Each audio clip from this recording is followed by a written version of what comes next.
This is the review for the Chapter 4 or Unit 4 practice test. Okay, some multiple choice questions. Which of the following is not a force? Well, pressure, friction, and weight and pushing are all types of forces. So the answer here for which one of these is not a force is velocity. Velocity is a speed and a direction, but it is not a force. When you have opposing forces acting on an object and they cancel each other out, we say that those forces are balanced. Right? They're balanced in all different directions so that they cancel each other out completely. Which of the following is a vector quantity? The answer here is acceleration. Right? Acceleration is a change in velocity, and velocity includes a direction. The other is mass, volume, area, and speed. None of those include a directional component. A force that acts between surfaces that are in contact and not moving, so that's a key part of it, is static friction. Okay, friction is a force between two objects when they're in contact, but the type when they're not moving is called static friction, and then if they are moving, it's called dynamic friction. An object of small mass will have less inertia than an object of large mass. And if you just think about inertia is whether something is moving or not and how much it would take to change that. So something that's small and not moving is easier to move than something that's large and not moving. Something that's small and moving is easier to stop than something that's large and moving. So you have to think about inertia as what would it take to change the state of that object from either moving to not moving or not moving to moving. The unit kilograms meters per second squared is equivalent to which unit label? Well, that is the unit of newtons, which is the international unit for force. Which of the following is attractive force? Well, the only one of these that's an attractive force is gravity. Electrostatic force can be attractive or repulsive, but the question asked specifically about attractive force, so the only one that's just an attractive force is gravity. When forces are in opposition and equal in size, the resulting net force is 0. Okay, net force is the result once you add all the forces together, and if they are all equal in size and in opposite or in opposition, opposing directions, then they all cancel each other out and you get 0. They're balanced forces. If measures change in opposite directions at the same time, how would we describe them? Well, if one goes up and the other goes down, or one goes down and the other goes up, that's called being inversely proportional relationship. And the opposite is the next question. If they both go in the same direction together, that is called a direct proportion.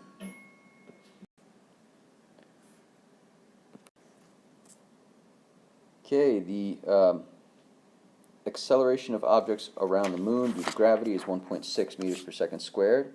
Okay, that's about 1/6 of the gravity on Earth. And the question should say, what is the weight of the object on the moon? Obviously, we're not talking about the Earth if we're talking about the gravity of the moon. And so you would use the force equals mass times acceleration formula.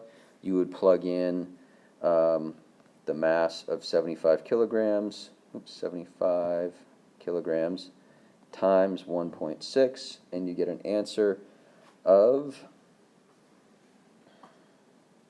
120 newtons.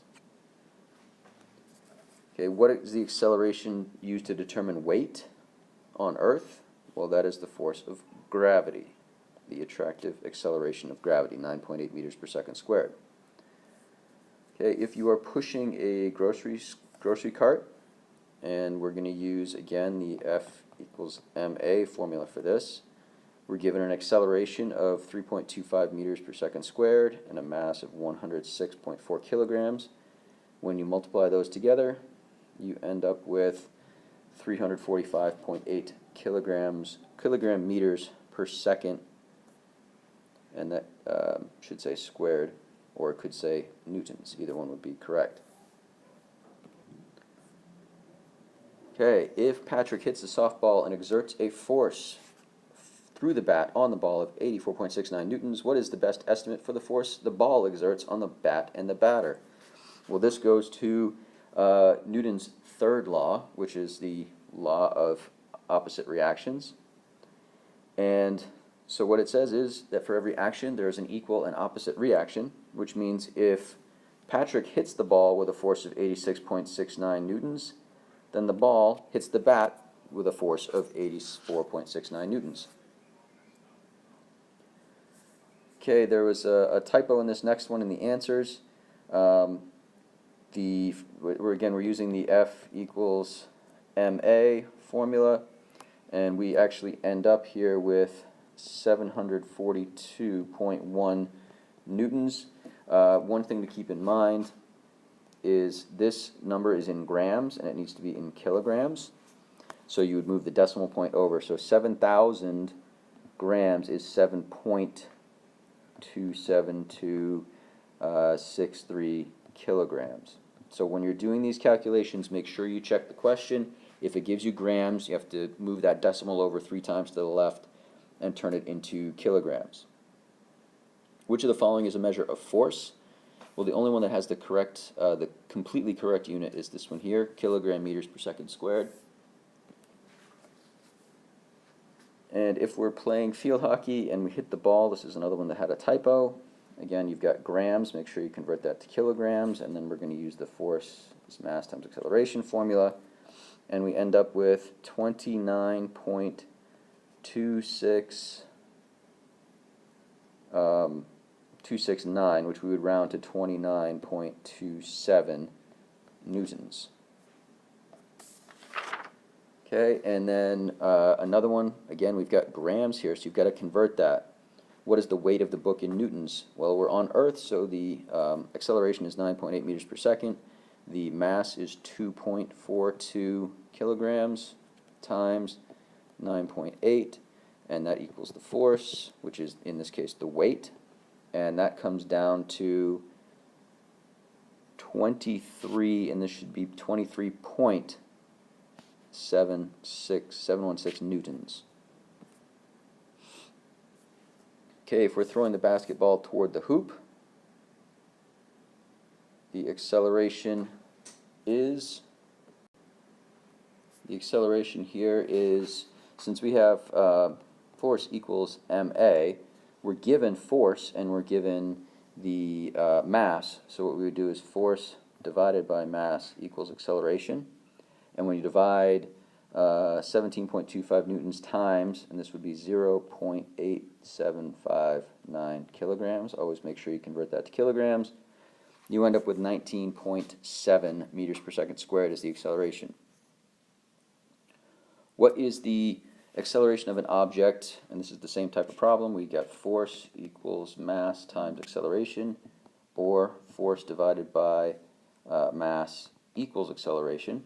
And when you divide that together, you end up with 19.759 meters per second squared. If two objects are struck with the same force, the object with the smaller mass will have a larger acceleration. Right? Again, thinking about inertia, it takes less force to move a smaller object. So if you're hitting two objects with the same amount of force, then that force will make the smaller object go farther or faster. Okay, what is the force that always acts on two objects in contact with one another? So we had static friction before. This is just a more general term called friction. When they're touching each other, there's friction between them, whether they're moving or sitting still. Which of the following is a force? These are all examples of forces acting on different types of objects in different conditions. What will be the net force? Okay, net force, we're not given any information about the friction or any of that, but the fact is it's moving at a constant speed, okay, in a straight line. So it's not going up an incline, down an incline, it's not accelerating, speeding up, or slowing down, which means if he's putting in 56.9 newtons while the box is moving and the box continues to move at the same speed in the same direction, then that net force is 56.9 newtons. And finally, if we have a 17.8 kilogram bowling ball rolling down the alley with an acceleration of 6.25 meters per second, what is the net force? Well, again, we're not given the information about friction, but we're given the mass and we're given the acceleration. If we put those two together, we multiply them, we get 111.3 newtons. Okay, so the three laws. The first law is called inertia, and that's the one that says objects in motion tend to stay in motion, and objects at rest tend to stay at rest unless acted upon by unbalanced forces. Okay, so basically an object doesn't change its motion unless something acts on it in an unbalanced way. The second law is acceleration, and acceleration, the law of acceleration says that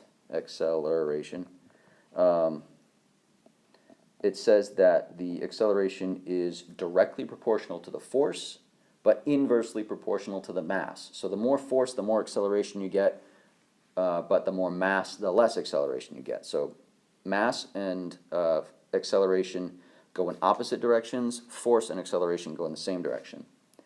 And then the last one is the equal but opposite reactions. Okay, it's called the law of reactions. So it says for every action there is an equal but opposite reaction. Okay, and finally, a couple of quick calculations. These are both force equals mass times acceleration formulas, problems. So what is the force in Newton if Anthony throws a beanbag? The mass is 683.2 grams. Again, we're going to have to convert that to kilograms. And the acceleration is 1.217 meters per second squared. Well, we're going to multiply those together. 0.683.2 grams times 1.217 meters per second squared. We do that out and we get 0.83 newtons would be the unit. And hitting the softball with a bat, he uses a force of 98.67 newtons. So this time we've got the force, and then we're also given the mass. So we're going to do the force divided by the mass. 98.67 newtons divided by its grams, so we have to convert it. 230.25 grams. That would be kilograms when we convert it. Divide that out, and we get 428.53 meters per second squared is the acceleration. Okay, so make sure you bring a calculator. Really, the only formula you need to know is force equals mass times acceleration. And you need to be familiar with Newton's three laws and different types of force. Things like gravity, friction, the difference between balanced and unbalanced forces. And that should pretty much take care of it. So we'll see you on Tuesday.